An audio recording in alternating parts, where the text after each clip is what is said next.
Have you ever wondered what the worst thing in life is? Not a slow slide into the abyss, but when everything collapses in an instant. That's what happened to me. I was barely 19 when I realized I'd managed to ruin my life faster than some people decide which smartphone to buy. Funny, right? But I'm serious, this isn't made up. I was a simple guy from the suburbs in Yorkshire. My family was ordinary. Dad was a mechanic at a local garage, Mom taught at an elementary school. We weren't swimming in luxury, but we didn't go hungry either. I had a used Volkswagen Golf, school clothes, a few friends, a PlayStation, and parents who genuinely believed I'd reach great heights. And back then, I believed it too. At 18, I got into university, a modest college in the neighboring county. Nothing outstanding, not Oxford, of course, but for someone like me, it was an achievement. Mom cried with joy when the whole family drove me to the dorm. I remember how she folded my sweaters on the shelf and said, "Son, the main thing is not to get carried away with fun there." I laughed then. "Mom, come on, I'm an adult. Everything will be fine."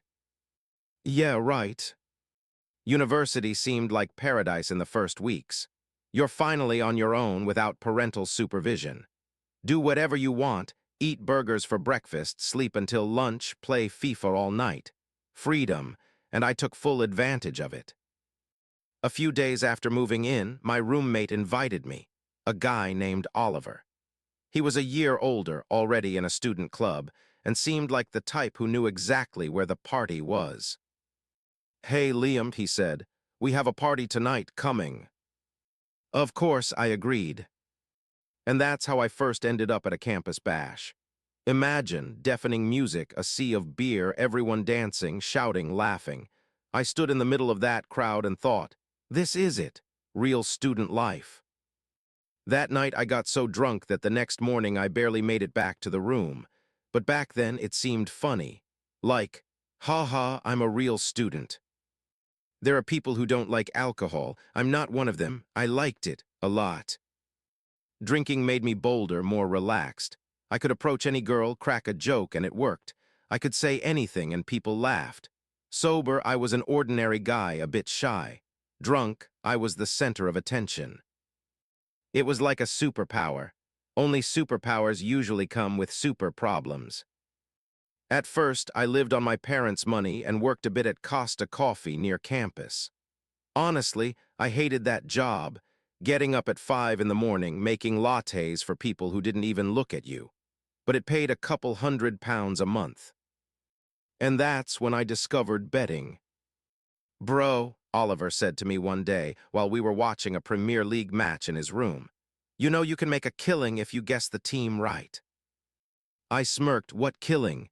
I can barely afford gas for the car." He showed me the app. "Look, I bet £100 on Manchester United and won 200, easy as pie." And something clicked in me. I've always loved sports. Football, cricket, rugby, I'm in the know. And the idea of earning money just because I'm great at predicting outcomes seemed brilliant. My first bet was on the Champions League. I risked £50, won 120. That was both the worst and best day. Best because I felt like a king. Worst because that's when I got hooked. You know, when you drink almost every weekend and throw money at bets, you attract the right people around you.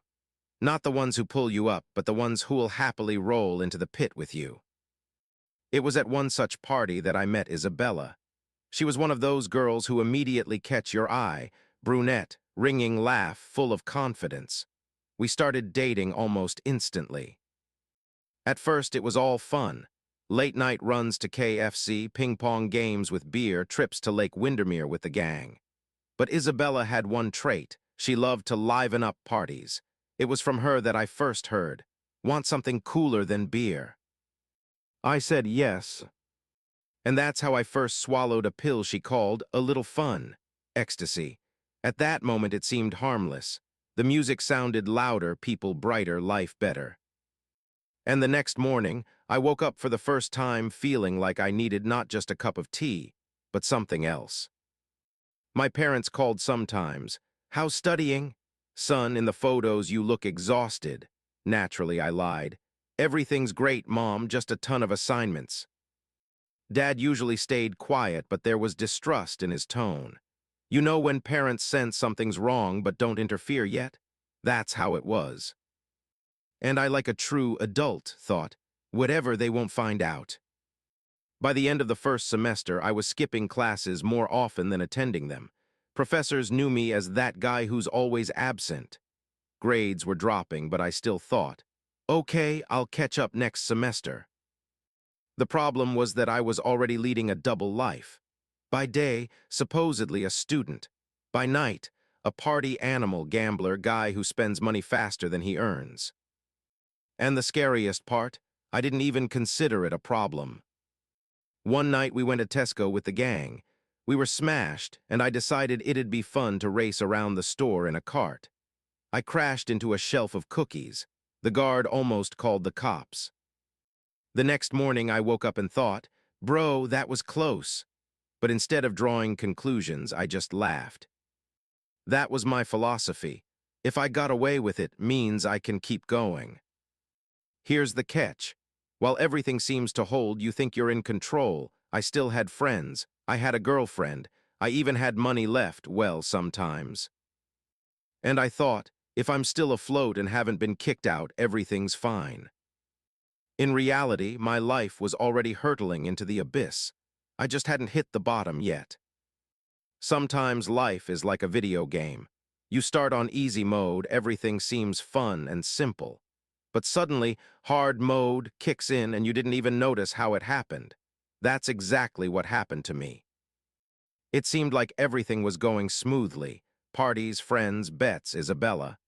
I imagined myself as a real student, free, independent, living life to the fullest. But reality was slowly catching up.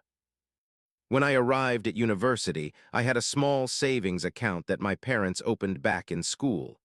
There was about £2,000 there, a gift from Grandpa plus a bit from odd jobs.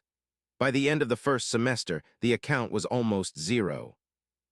Where did the money go? Let's break it down. 30 to 40 pounds every weekend on fast food and beer. 50 to 100 pounds on bets, sometimes won but more often lost. Gas for the car, I sometimes drove home. And of course, little adventures, like pills from Isabella. When I realized the money was melting away, I didn't panic. I just told myself, well, this is Britain, there's always a way out. And one day near campus, I saw guys at a table with a sign. Free t-shirt if you apply for a credit card. Free shirt. I signed up without thinking. A week later, I had a shiny new credit card with a limit of £1,500. I thought, oh, great, now I'll always have money. Yeah, sure. I was still grinding at Costa Coffee. Getting up at 5 a.m., making cappuccinos for office clerks, hating every minute. But it was my alibi. Parents thought I was working and studying. In reality, after my shift, I went not to the library, but to the pub or friends in the club. Studying gradually faded into the background, became something I can catch up on later. Lying to parents became a habit. How's studying? Everything's super, keeping an average grade. In reality, my GPA had dropped to 2, and that was a failure for any student.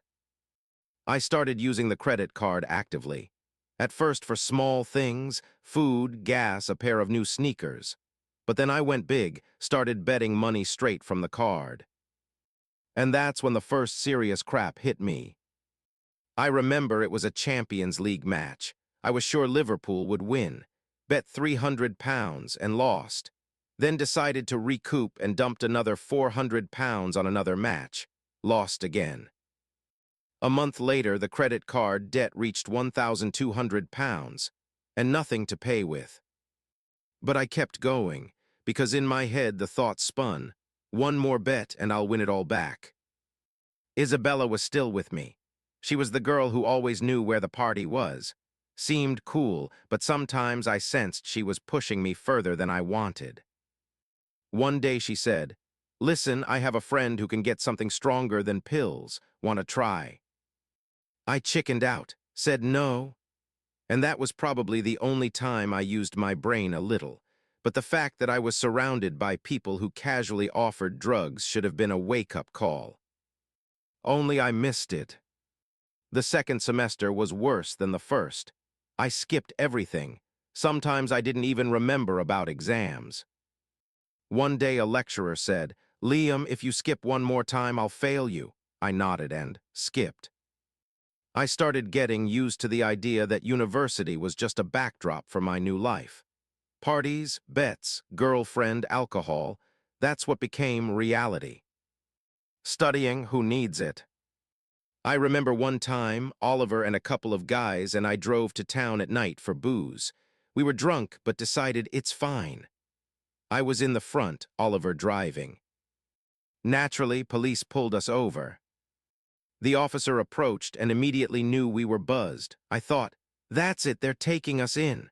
But Oliver somehow talked his way out, said we were just tired students coming from the library. The officer was kind or didn't want the hassle, but let us go. At that moment, I should have realized, this isn't fun, next time won't be lucky, but I brushed it off again. Ha, got away. In spring, I came home for break.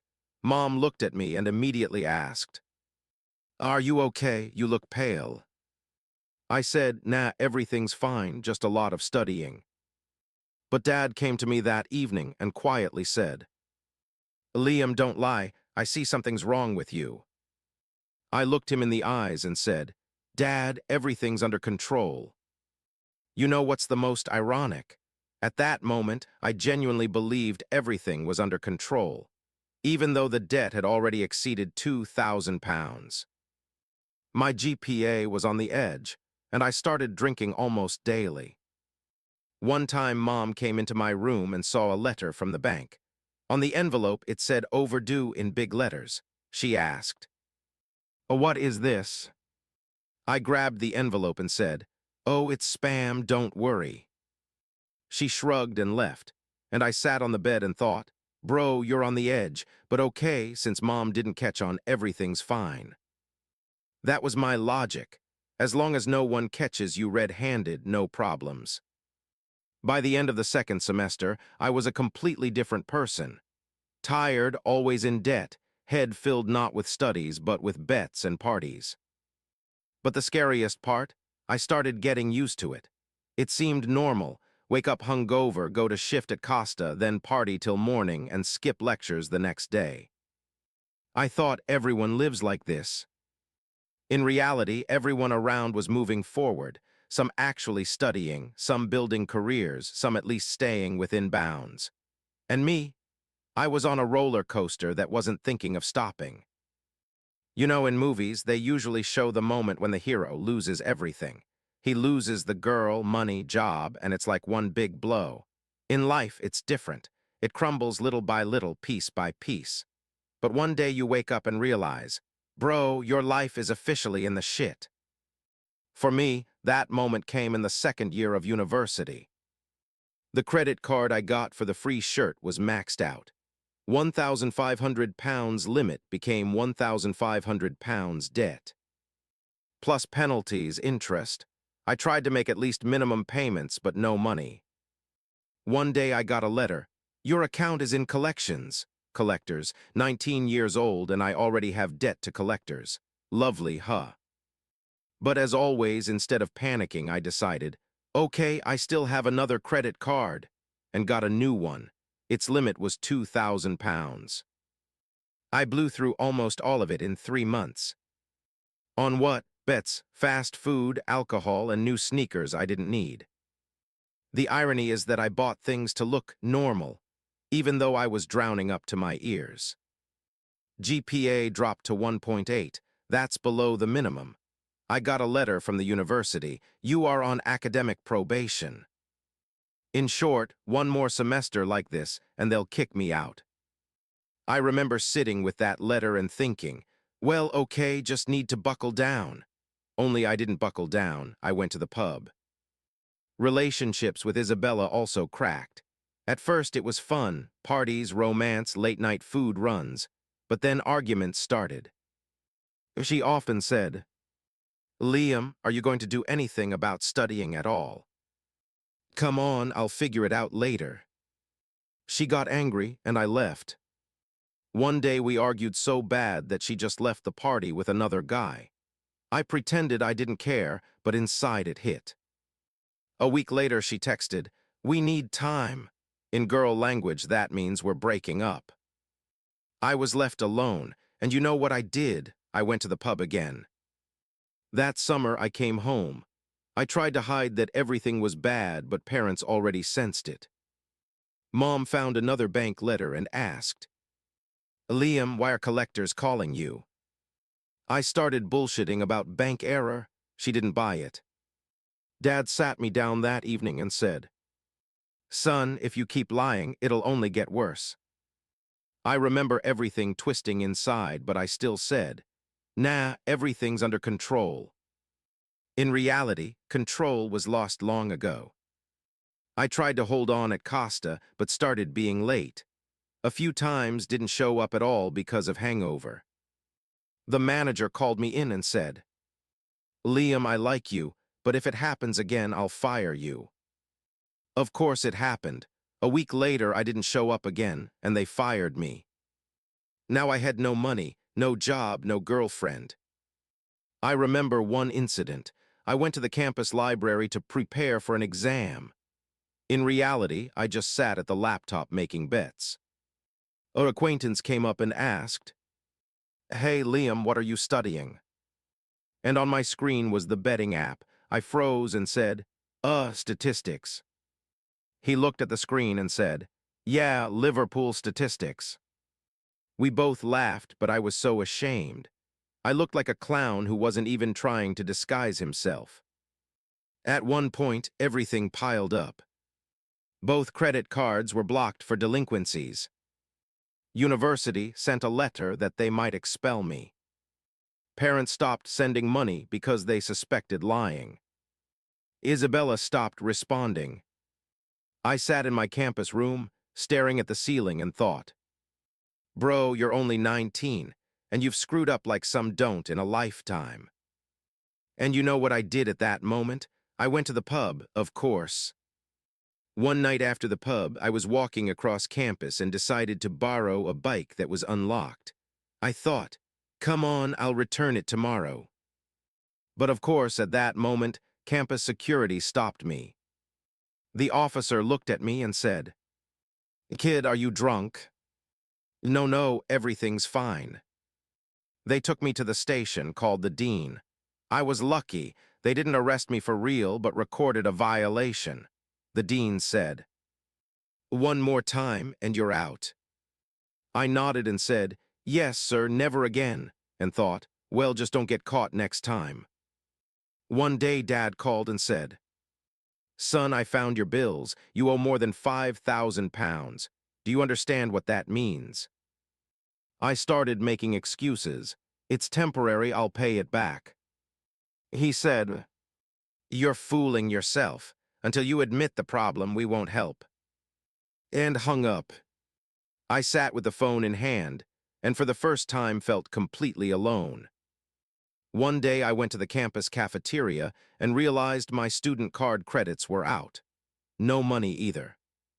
You know what I did? I stole someone's sandwich. Just sat at a stranger's table while the guy turned away and grabbed it. And you know what's the dumbest? That guy noticed. He came up and said, "Bro, seriously." I wanted to fall through the earth, but then I just pretended it was a joke. At the end of the second year, I got the official letter. "You are academically dismissed, expelled." I didn't tell my parents, pretended everything was fine and just stayed on campus as if still studying. Lived in the room, made bets, partied. It was total collapse, but I still pretended everything's under control. You know what's the scariest about falling? Not the fall itself, but that you don't even realize you're at the bottom until you start digging deeper. It seemed like it couldn't get worse. I lost everything: studies, girlfriend, job, family, trust. But in reality, that's when the real nightmare started. When I was officially expelled, I didn't confess to anyone, especially not parents. I hung around campus for another couple weeks until they kicked me out. Pretended I was preparing for tests, but really just drank beer and sat online, betting on Champions League. Sounds crazy. I had no prospects, but still spent my last pounds guessing if someone would score a goal. One day, a campus admin came into the room and said, "Liam, your student status is revoked. You have 72 hours to vacate." I smiled and said, "Yeah, of course," but inside everything collapsed. I packed my stuff, a couple bags of clothes, old laptop, sneakers, and realized I had nowhere to go. I called a few friends, but they belayed like, "Bro, our place is packed." "Sorry, dude, living with my girl."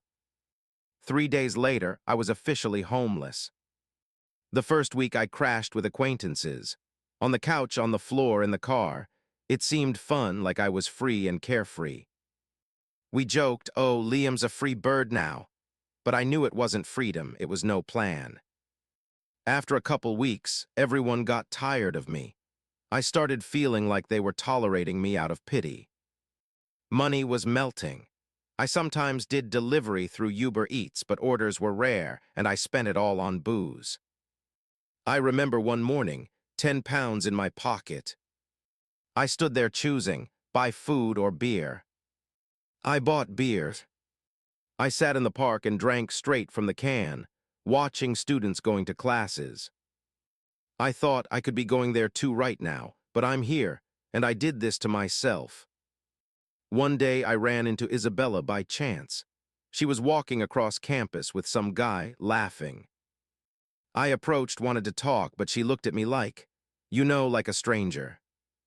I said, "Hey, how are you?" She replied, "Liam, you need help, seriously, but not from me." And left. Those words stuck in my head, not from me. I ran out of money completely. I went to Tesco and stole a pack of chips, just stuffed it in my jacket. On the way out, the guard caught me. He didn't call the police, but said, "Kid, seriously, for chips." I was so ashamed, but I still ate those chips in the car. One day, a friend let me crash in his old pickup. I lay on the back seat, covered with a jacket, and froze so bad my teeth chattered. I stared at the ceiling and thought, "Bro, you're 20 and you're sleeping in someone else's truck because you fucked up." That was the moment I truly got scared. Collectors found me. I got a letter. Outstanding balance, £5,487, immediate payment required. I laughed out loud because I had £2 in my pocket. One day I got drunk again and decided to borrow alcohol from a store. This time they caught me and filed a report. It wasn't just a fine anymore. It was a real police record. I sat in the station, and the officer said, "You're too young to ruin your life like this." I smirked, "Yeah, too late." My personal rock bottom happened one night. I sat at a bus stop with a paper bag of beer, no phone, it was cut off for non-payment. No money, no home. Students walked by, just like I used to be. They laughed, discussed tests, made plans. And I sat dirty, stinking, and thought, I was one of them, and now I'm nobody. At that moment, I truly understood. I destroyed my life, and I did it myself. I remember one morning, I woke up on a park bench, head splitting, hands shaking, taste of cheap beer in my mouth. I pulled out my phone. It had been dead for a week. The screen didn't light up. I had no food, no money, no home. I sat up, hugged my head, and cried for the first time in a long time. I was 20, and I sobbed like a child. Not because I pitied myself, but because I realized I destroyed everything myself. That same day, I went to campus. Not sure why, it just pulled me. Even though I was expelled, the place still felt like home. And you know who I met there? An old lecturer who taught us psychology. He looked at me and said, "Liam, what are you doing here?" I tried to joke it off, but I looked like a zombie. In the end, I just said, "I got expelled, I have nothing." And for the first time in ages, told the truth. He looked at me long and calmly, then said, "You think this is the end, but it's just the beginning. The question is, what will you do next?" I went to the library and for the first time in months, sat not to bet, but to write a letter to my parents. In it I laid out everything, that I was expelled, that I was in debt, that I drank, that I lied. I didn't make excuses, just wrote the truth. And sent it. I thought they'd tell me to fuck off, but 2 days later Mom replied, "We knew something was wrong. Come home. We'll figure out how to pull you out." I cried reading those words. Coming home was damn shameful. I walked into the house with a backpack and a bag of clothes, and Mom hugged me like I was still her little boy.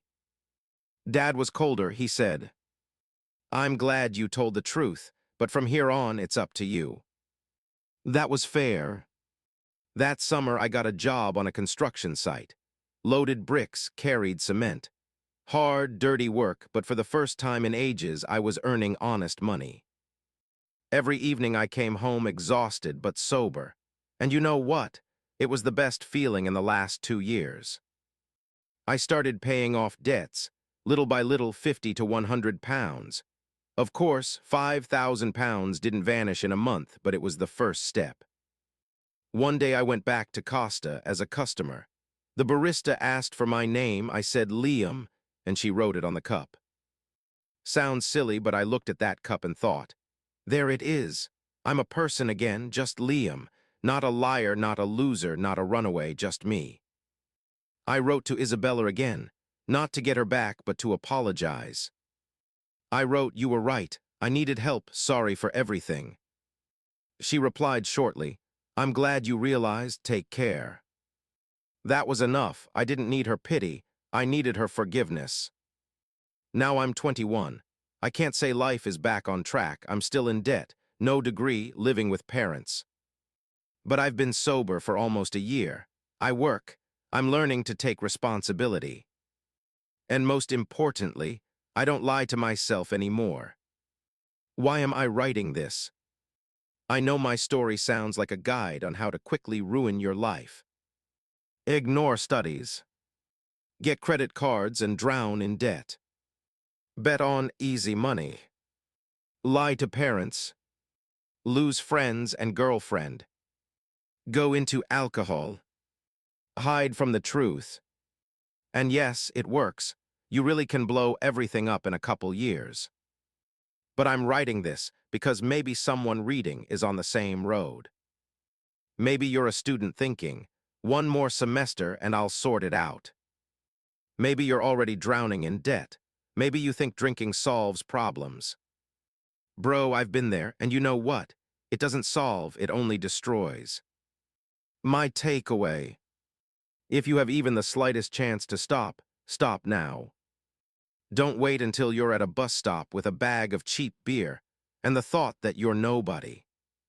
Life can be ruined quickly. Rebuilding takes longer, but it's still possible. And yes, my name is Liam. I'm 21, and I'm still trying to piece my life back together. If you're reading this and thinking, this is about me, please don't repeat my mistake.